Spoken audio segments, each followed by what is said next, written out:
So my previous talk was what is transformation, and I gave you a definition of that, which is a radical shift from one way of being to another.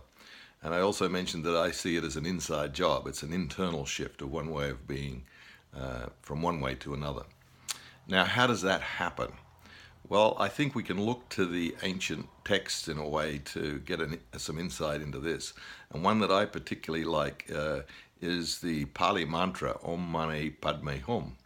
And there's many different ways of translating that, of course, like there often is with these kinds of things. But the one that I like here is that, and simply described, it's almost like there are two things that are needed. We have to walk the Dharmic path.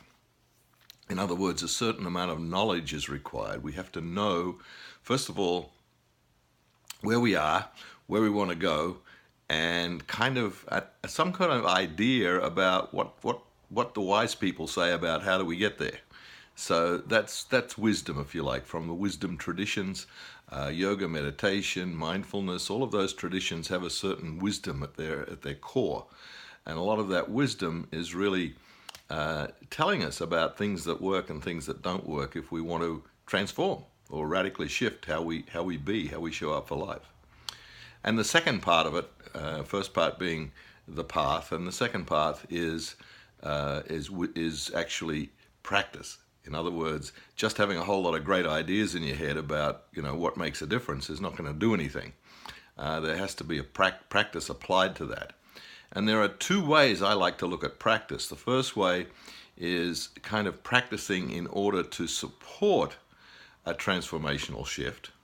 And there are certain practices that we do in yoga and meditation that do that. And then there are the other kinds of practices that reinforce a shift and add to it and grow it once it's already started to happen.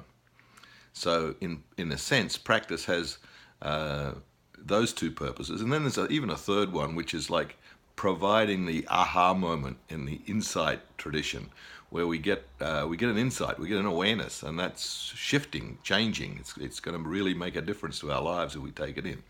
So that also can happen through practice. So in some ways, practice is a preparation for change, but it's also a way of facilitating and supporting it. And then engaging the practice will often give us even an added dimension. And then, of course, following up after there's been a change to reinforce what we want to change as part of it as well. But there's a certain knowledge element too.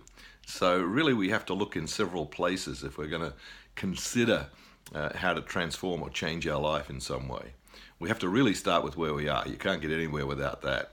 And that's often a hard part for many people. I'll talk more about that. But how can you really be with yourself in a way where you don't beat yourself up, you don't make a lot of judgments, and you don't give up, and you do have hope, and all of those things that are important to really take a good hard look and say, well, this is where it's at, and this is where I want to go. And if we can do that, it's a huge start, a very big start. And then it's just getting the knowledge, the wisdom, and applying the practice, or in some cases, getting the support of a mentor. And I'll talk about that as well. A mentor or a practitioner, a therapist, someone who is actually trained in facilitating and supporting transformational change. And that's another way to really help the path along. But I'll talk about all of those different things in some future talks. For now, have a great day.